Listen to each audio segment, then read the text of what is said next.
How's it going, Scrub Gamers? Welcome back to another video here at ScrubGames, and once again we've got a deck profile, but for this one we're going over my list for Pre Vizsla control. So if you're interested in kind of playing Pre Vizsla as a control deck, or just want to play the deck a leader in general, then feel free to stay tuned, and also don't forget to like, comment, and subscribe to keep updated with my channel.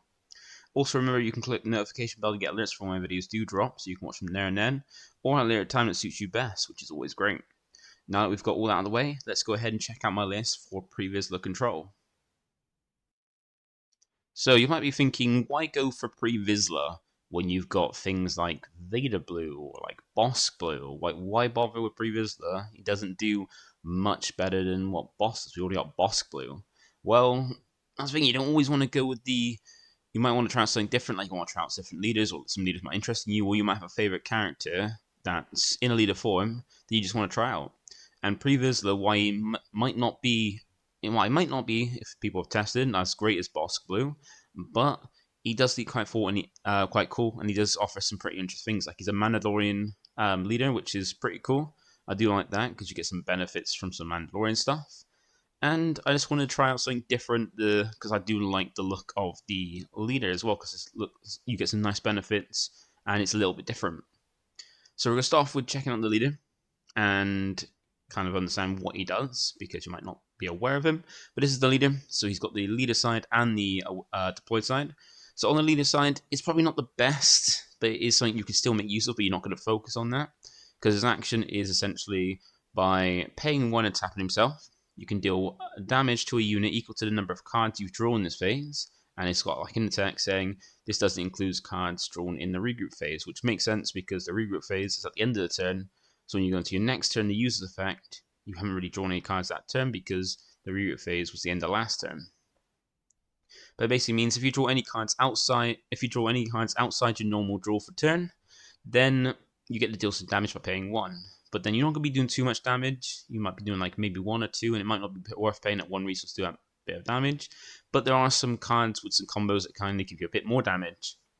Now when he does deploy as well, which is pretty early at 5 resources, which is pretty nice. He comes out as a 4/6, so pretty decent stats. Same as like a little bit better than the set 2 Han, which comes out as a 3/6, I think, if I remember correctly. And he's got some benefits depending on your hand size. So he's all about building your hand size to kind of get more benefits. So he's got 2 kind of options. So if you've got 3 or more cards in your hand, you gain Saboteur. So it means if he attacks to a unit that's got shields, defeats all the shields on it. And you can then ignore Sentinel, so you can then go to base or not worry about Sentinels blocking his path. But then if you have 6 or more cards in hand, so like a bit of a decent hand, which you're more going to have in the later games than the early games, then you get he gets the extra +2 power, so it becomes a 6/6, which is pretty strong. A 6/6 coming down on 5 is pretty nice. That's like Mole a little bit, like just a turn earlier. So he's pretty interesting, and also he comes down with the Mandalorian and Trooper trait, and the Mandalorian trait is like I was mainly interested in trying him out to see what I can kind of do with him. But we're gonna play more control, like more hard control. So I'm not gonna play like soft control with lots of units. We're just gonna focus on like hard control because I do like that kind of deck.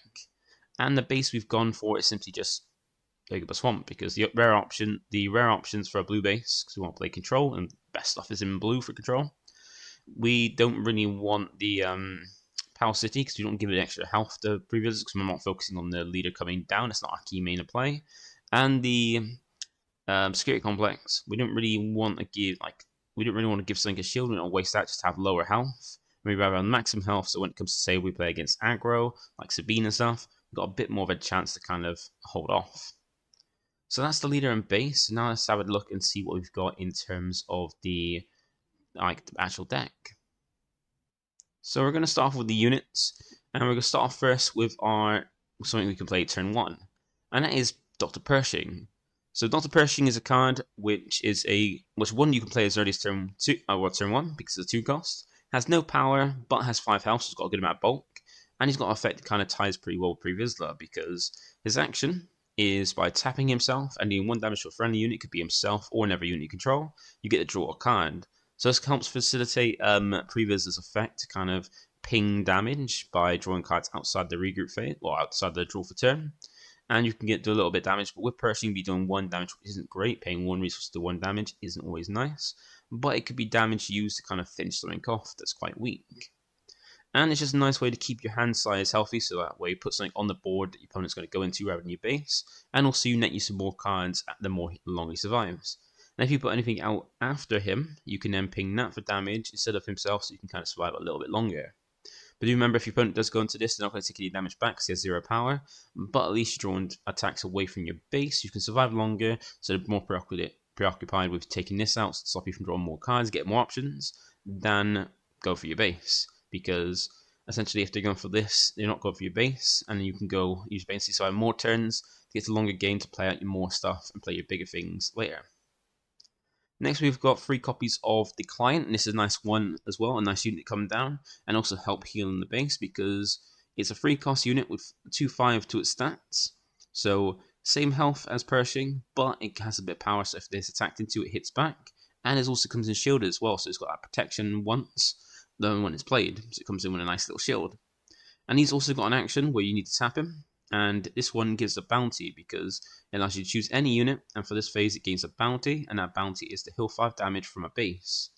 And that basically, you can claim that if that unit is defeated or captured, then the opponent takes it. So you put on your opponent's units, then if it's defeated, you claim it. You put on yours, for some reason, they'll claim it. So you normally go put this on your opponent's unit, then take it out, so that way you can claim that bounty and heal 5 damage, which is pretty good. 5 damage is a good amount because it's a 1/6 of your health on the base, which is quite a lot. And the fact he comes in shielded and also has some power as well means you can actually do some damage if you want to use it to take finish off units, which could be very, very useful. So those are like earlier turn units. Then we've got the one we could play for turn 3 onwards, and that is Charlton. So Lieutenant Charlton is one there, and this is one that didn't really see too much play, but then picked up because when you play a lot more blue and control decks, it becomes a lot better because of the fact it's a Sentinel. So that means it can block attacks to your other units in the same arena, in the ground arena, or your opponent's base by making it have to go through Charlton first. And while it doesn't look impressive as a 4-cost 2/2, that's quite low stats for its cost, it does have a nice effect, and since we play a lot more blue cards, if you hold on to blue cards, you can power them up, because when he's playing, you can reveal up to 4 blue cards from your hand, and for each card you reveal this way, you get to give an experience token to himself. So if you reveal 4 cards from him, he goes up to a 6/6, and a 4-cost 6/6 with Sentinel, he is very powerful, because then it's hitting hard when it wants to attack, and if anything's attacking into, which they're forced to before they can go to anything else in that same arena or your base, then they're taking a lot of damage back, and he's got a lot of health to him. So 3 copies of him, because these are all, as well, unique units, so that way you can have more than one on board, but we're not having too many units, but these ones provide a powerful purpose. Next, we're jumping straight from 4 to 8 to a higher cost units. We don't have many mid ones because remember we're controlling. We're not focusing about taking putting loads of units out. We're focusing on higher control, make sure we're maintaining control of the game. And a nice thing about this as well is as early as turn 4 onwards, you can start deploying your leader and using him to kind of help take out units while also using events to do the same thing.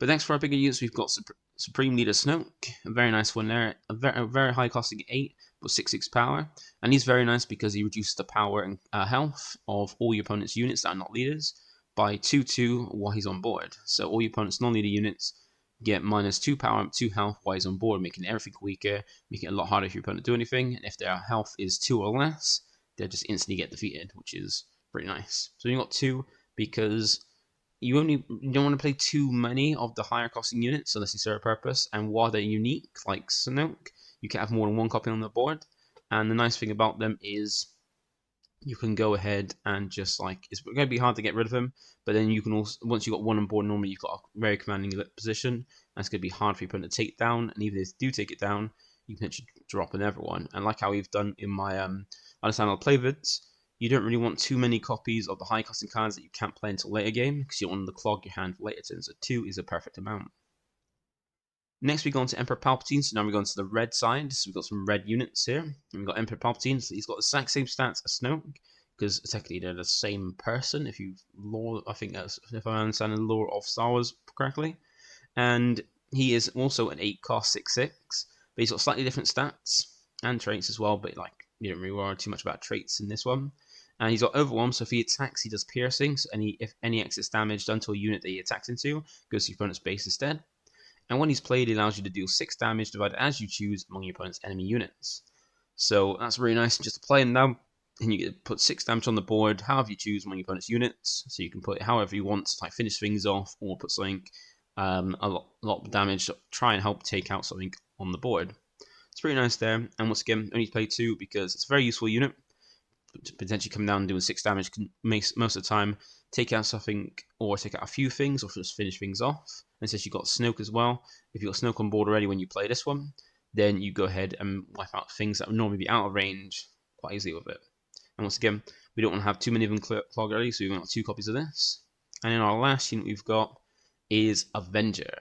So this is our big space unit, our only space unit, because we don't want, like, space is not the biggest thing unless you're playing Django. Not many units are played in space, and while we're focused on control, we're going to most likely be taking out all those little units. But Avenge is a very nice one. Play it at 3 copies because while we don't want it to clog early, this is one we don't mind resourcing in the beginning. But this is one that comes down and helps. Is also a part of your control that's very good because it's a 9 cost, so a little bit the highest one in the deck for in terms of units. 8/8 for stats, which is very powerful, and when it's played or when it attacks, it forces your opponent to choose one of their non-leader units and defeat them. So your opponent's got a board of units, you can use this to start defeating them every time it's played or when attacked, and that's great because you can attack into one in space and force them to like also blow up one which can either kill up the same unit or that, or just hitting damage to their base or forcing them to kill off the units is going to be a very, very big pain for them. Now, the best use of this is when your opponent has less board. So less things your opponent has on board, the more devastating it is. While the more things they have on board, the less devastating it is. Because while they got less units on board, they got less options what to like kind of just get rid of. That's the weakest because they've got less things. But the more things they got on board, they can they can basically just kill off one of their weaker ones that they don't really care too much about and not worry too much about it. So as long as they're focusing on control and giving us out a good time, it can be a very devastating, or it could be not too impactful. And that's all our units. So we only play 6 units, but then once again, we're a hard control deck, focus on controlling, so we're going to mainly use events to help control the board and then put these units down to either help with certain things like Pershing to draw, the client to heal, Charleston to protect your ground arena, the 2 8-drops, Snoke or Palpatine to disrupt and basically just control the board, and then eventually just start taking out the units while also putting in some damage. Just all useful things. So now we're going to have a look at the events and see what kind of events we have for the deck. So starting off with the first one, we've got, well, actually no, we're going for upgrades. Upgrades first. I forgot to put the upgrades. Normally I put the upgrades at the end of the list, but now since they're like actually in the set, upgrades can be before events. I've decided to put them same as they are in the set. So we're going for upgrades first. We got 2 copies in Trench because this is a very nice one that can be used either great for you offensively or defensively. And I say that because it's got a great use of either being put on yours or your opponent's units. Because when you put this on a unit, you pay 2 to give a unit extra 3 power and 3 health, which is a huge amount of a boost. But now that unit can't attack a base. And this is the reason why I say it's good to be put on your opponent's units or your units. Because if you put in your units are bigger and stronger, but they can't attack bases, but you can still use them to attack your opponent's units to help clear the board of their units. That's quite handy there. So mainly for the ground arena, put them on things like Pershing or Charleston, or like the client or Charleston, make them huge, and then control your opponent's board a little bit easier while using events as well as your units to kind of help that way. But you can also use it defensively on your opponent's units by, say, if you've got nothing in the space arena and your opponent puts down a big spaceship, like say if that's Fire Spray, put that down, and you've got nothing on the space arena because you've only got Avenger.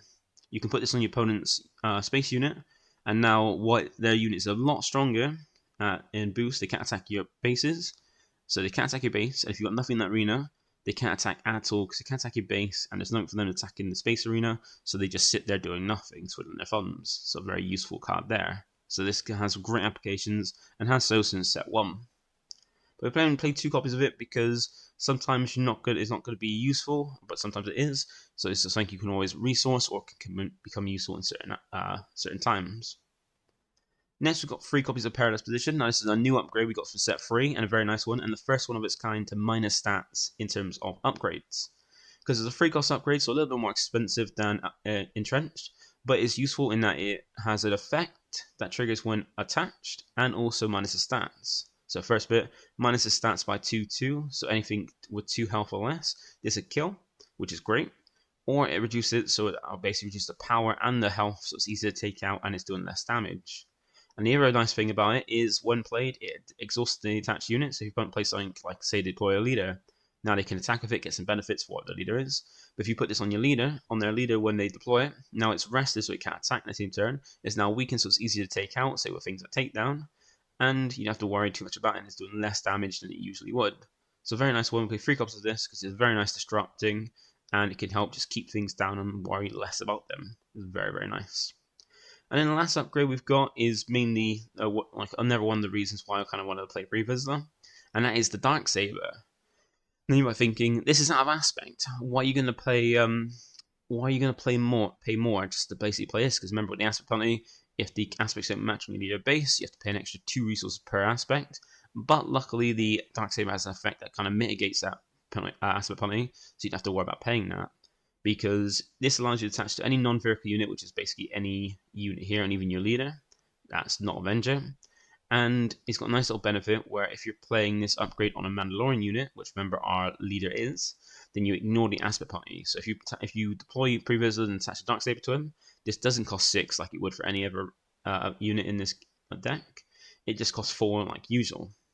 And the nice thing about it is it's a 4 cost upgrade, so it might be a bit expensive, but you're coming down to 5, so you've got the resources to do it. And it gives the unit a extra 4 power, so it turns Pre Vizsla gets extra 4 power, and also have extra 3 health. So if you put on Pre Vizsla and you don't have 6 or more cards in hand, so he's just basically a 4/6, it turns Pre Vizsla then into an 8/9, which is a very big unit, and it can come down and start hitting hard on units. But then if you've got 6 or more cards in hand, it's then a 10/9, because remember, Pre Vizsla gets an extra 2 power if you have 6 or more cards in hand. So it makes it then a 10/9 if you've got a lot of cards in hand. So if you've got Pershing on board, and it's just drawing you cards, then Darksaber comes down and makes Pre Vizsla a 10/9, which is very devastating. While you can then start using Pre Vizsla to just hit your opponent's base for 10, while also controlling the board, and then just going to have a hard time focusing on Pre Vizsla and also being controlled by the deck. Now, I've only got 2 copies of this because you don't really worry too much, because you can always time Pre Vizsla to come down when you eventually got Darksaber, or not worry about it and just resource it if you don't think you're going to use it properly or use it well. But it's a nice thing to help boost up Pre Vizsla to help with certain matches where, like, in kind of matchups where sometimes hard control will fail against it, like dropping Pre Vizsla to equip Darksaber so you can start controlling with your opponent's board, which can be very, very helpful. Whereas other hard control decks might not have that option to kind of help and mitigate that against aggro. So those are the upgrades. You can always switch them out if you want to, but those are the ones I'm trying out, which I think is quite fun, and Darksaber could be that flexible spot as well, because there are other upgrades you can use instead of Darksaber if you want to try as well that benefit Pre Vizsla. So now that's the upgrades that way. Now we're going to get on to the rest of them, which are all up units. So you can see a lot of it because it's a very hard control deck. And let's check out the events. So with the events, these are the ones we've got. We've got 1 copy of Restock, as we're a hard control deck. So we're going to want to kind of mitigate we want to control the board, and sometimes we might have to go ahead and do deck out damage to win the game. And to make sure we're not decking ourselves out and lose the game, because if we've got Persian, we draw more cards, we can actually deck out quicker than our opponent. But we got Restock here as a way to kind of get around that by being able to put back 4 cards from our discard back to the bottom of our deck in order to basically keep our deck fresh, and pick Restock as one to kind of put back as well. Like, you can make sure, like, with how the game works, when you use Restock, you can choose Restock as one of the cards in the discard because they go there, and then put it back along with 3 other cards at the bottom of your deck in a random order. So it helps you recycle it, keep using it, and make sure you don't deck out and take that damage, which is very useful. This is very nice and kind of a requirement for high control deck mirrors, because you'll be relying on mill, and whoever has the most restocks or can you keep the restock will then go ahead and be able to keep up the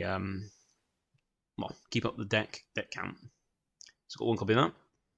Then next we've got 2 copies of Force Choke. This is a nice handy one, a very cheap event to kind of just do 5 damage. 5 damage outright is very handy to just go ahead and take out a unit. Now it can't do it to a vehicle, which is going to be more difficult against those vehicle focused decks, but it's one you can always resource instead. And you can't really get the first benefit of reducing its cost if you've got a Force Choke. You can if you've got Snoke or Palpatine on board. So if you've got those on board, you can make it cheaper, but You're not always going to have to rely on that to make it cheaper, but still, it's a 2-cost event that can do 5 damage to a non-vehicle unit, which is going to be handy in most of matchups. But then they do draw a card to replace it, but you don't care about them drawing a card because you're taking out a unit they've spent resources to put on board, and it's just taken out quite cheaply. So you've got 2 copies of that, because it's not always the best, or like I said, if there's more focus on like vehicles, it's going to have less effect. So you've got enough to kind of use it. You don't want to keep using it all the time to give them more cards, but you do want to use it to kind of have cheap removal in the early game. Next, we've got 3 copies of Power Darkside. Very good card. One of the best cards for the control, because it's literally just for 3 resources. You force your opponent to choose a unit, be any unit, a leader unit, a non-leader unit, and just defeat it. Now, this is one that, just like Avenger, it gets more benefit the less of a board your opponent has. So in the early game, when they've just deployed a unit, as it forces them to choose one of the units, and if they've got minimal units, like 1 unit on board, they have to choose that 1 unit. Where if they've got lots of units, you can use the weakest one that you care about, keeping their better ones on board. So this is one that you want to use when it's a smaller board than a larger board to get the most benefit out of. Next, we've got 3 copies of Open Fire as well. This is another one just like Force Choke that can do a good amount of damage for its cost, because for 3 resources, you get to do 4 damage to a unit. Now, while there are some units that are getting a bit more powerful and like the stats of units are getting a little bit better, this is still a good amount to kind of do some damage as well. And if you ping some damage from Pre Vizsla, for say, on an event by saying using Pershing and then pinging a damage, then you've basically been able to take out something that's 5 health. But this is a very handy one that helps finish off units and is still good even today. Next, we've got Merciless Contest, which is like a second copy of Power Darkside, so you're technically playing 6 of them, but has a little bit less restrictions because 1, it forces both you and your opponent to choose a non-leader unit, but then where you don't have many units, and if you use up your event unit before, like you say you use Pershing before the draw card, you don't care about losing it, or if they're taken out, you've no longer got a unit you're forced to take out. But that basically forces both players to choose a non-leader unit they control and defeat those units. So it's just like Power Darkside, it forces players to defeat a unit, but it's both you and your opponent, but it's only non-leader units. Unlike Power Darkside, Merciless Contest will do nothing to a leader, but will still be another way to force your opponent to defeat one of their non-leader units to help control the board. So very nice and very welcome addition. Next, we've got the last of the 3 cost events, and this is I Am Your Father, and this is one that used to be played in Vader back in set 1, because it gives you a nice ultimatum to your opponent, whereas either you take 7 damage to a unit you're choosing, or if you don't want to take 7 damage to that unit, you can let me draw 3 cards. So it's either I draw 3 cards, or they take 7 damage to a unit.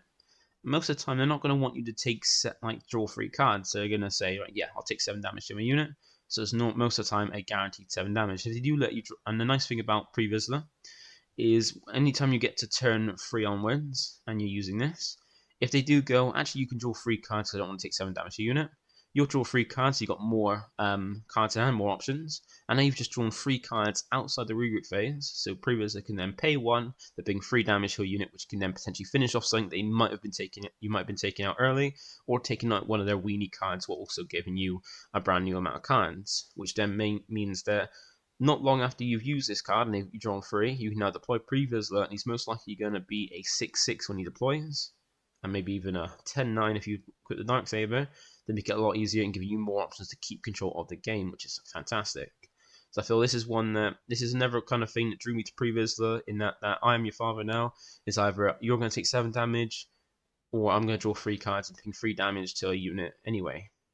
So I've had this in the game before, I've done it, I've done 7 damage, and opponent's gone, you can draw 3 cards, I've gone, okay, draw 3 cards, and I'm going to use Pre Vizsla to take out the unit I was going to take out anyway, so I basically benefit the most I can, while you've just basically, you've just given me more than I needed, and I've still done what I was trying to do. It's a pretty nice card there. Now we're going to go into more expensive cards, and first off we've got Vigilance. This is a nice little way to help you kind of melt your opponent to get them to that point where they're taking damage from not being able to draw cards, and has many versatile options. Now this is going to cost you 6 in this deck because you don't have a second blue aspect, because we're playing a red leader, so we've got red, blue, and black, so we haven't got 2 blues. So cost of 6 isn't too bad, because it's just so good for what it does, because it's got 4 options. You either discard 6 cards from the top of your opponent's deck, so if you don't need to heal or do any other options, you can move your opponent for 6, put them closer and closer to decking out and start taking that deck out damage while you focus control on the game. You can also heal 5 damage to your base, which is one of the 2 options you can pick. which is very nice. So healing 5 damage for base, which will, once again, just like the client, 1/6 of your health, keeping you healthy. You can then defeat a unit with 3 or less power, so that's never kind of way of removing something. So deal with your opponent's units plus one of the other two options, or the other options on the unit. And then you can also give a shield token to the unit, which is very nice. If you don't need to do many of the other ones, like say you don't want to heal 5 on your base, or you don't want to kill, you can't, or there's nothing you can take out, it's 3 or less health. You can always choose to say like give a shield token to a unit. Say it could be like Snoke, Charlton, the client, Pre Vizsla himself, and then mill 6 cards from your opponent's deck, making for some great options. Like all great options on Vigilance, making it one of the best double aspect events in the game. Now play 4 free copies of this, and remember this is when it comes to like the mirror, you'll be mainly using this to kind of deck at your opponent's deck, trying to hit their restock so they can't like get the restocks back, while also restocking to get the Vigilances back. And then we go on to the next one. So we got now we're going to the removal events. So here are the like big removal events. We got 3 copies of Takedown. This is a very nice one where you can always weaken things with Perilous Position the turns before to kind of stop them from using that unit, plus reduce the cost or the stats of the card. So you can take out with Takedown, and this also lets you help you deal with more of the matchups where the opponent's playing smaller things to kind of keep more things on board by taking them out. And helps with just like taking out a unit, because if any unit, even a leader, as long as they got 5 remaining HP, which is great, and it's just a nice little removal event. Like we got Takedown because you've got other ways to kind of force bigger units when they start playing. Bigger units they're going to be out there alone or not with anything else on the board. So you can mainly use things like Parallax to take out the bigger units, or Takedown help you take out specific units because you've got more of a choice. You also got 2 copies of Fell the Dragon, so this is when it comes to like the bigger units, like the ones you need to take down, like your opponent's Avengers. If you haven't got Avenger and they haven't got, like they've got more things on board that aren't not just Avenger, that you can't just Avenger or Parallax to take them out. You want to have events that take out the more bigger units. So you've got 2 Fell the Dragons to help you defeat anything that's not a leader that's 5 or more power, so take out those bigger hitting things. Then we've got 1 Rival's Fall, so this is like contingency for if your opponent does have a leader and you can't like say pair position and then or like Parallax and just take it out a little bit easier. You got Rival's Fall as an extra removal, just remove anything, and more focus for leaders. But this is one that you're not too you don't use too often. But if it comes up that this is the only way you can use it, you haven't got other ways to get around just taking out a leader or something like that, then Rival's Fall can just help you instantly take out units. There's more removal option, a bit more costly, but it could be a lot more helpful in certain situations. And that brings us to the big boy, the big removal event, and that is 3 copies of Super Laser Blast. Because this is a nice one and very, very handy because while it's a high costing card at 8, like Snoke and Palpatine, it's one that lets you just hard reset the board by just going, you just get to defeat all units on the board, yours and your opponents, but mainly you defeat opponents' units. And one of the nice things is you can leave your leaders deployed till after this, that way you can, opponent plays out a unit, or basically use up some resources to play out things. You just Super Laser Blast, take out the units, and you can deploy your leader, which will always come inactive when it's deployed, and then start attacking whatever they put after you Super Laser Blast, which is really cool. And that is the list. So we kept it at 50 because we want to keep it down to the minimum amount, 50 cards, so we're not playing too many cards and keeping consistency there. So you want to see the cards you want, and we want to get through as quick as possible. Even if we start drawing too quickly through, start drawing stuff, we can always use restock to make sure we're not decking out and still recycling the card we want. Because you can either with restock put back 4 cards to make sure you're putting as much back as possible, or to make sure, because remember you draw 2 cards at the end of your turn, you can make sure you're getting the cards exactly you want. So you can use restock to put just itself plus whatever cards you want from your discard back on top on the bottom of your deck. And then in your turn, if you've only got those 2 cards left in your deck, you draw those 2 cards, you guarantee to draw that restock to recycle it over and over again and make sure you're not potentially missing it. And also the card you wanted, so you can go restock. Right, I need restock and say, need a Vigilance. So you'll go restock Vigilance. Next turn you'll draw those 2 and you go use Vigilance, then use restock to put Vigilance and restock back, and basically just keep putting, make sure you're definitely drawing those certain cards when you need them. Very handy there. We also do have a side deck, but do remember that side decks are more personal focused on the player or the event or the local meta if you go to locals.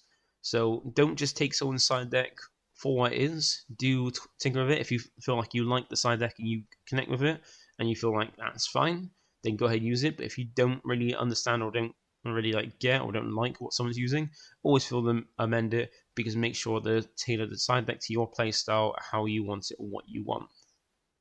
So let's have a look at what I got for a side deck, so you've got some kind of idea behind that. So here is the side deck. Now I've only got 6 cards on my side deck, but they're all different. They're there more to help with certain kind of situations or just different things you can switch into.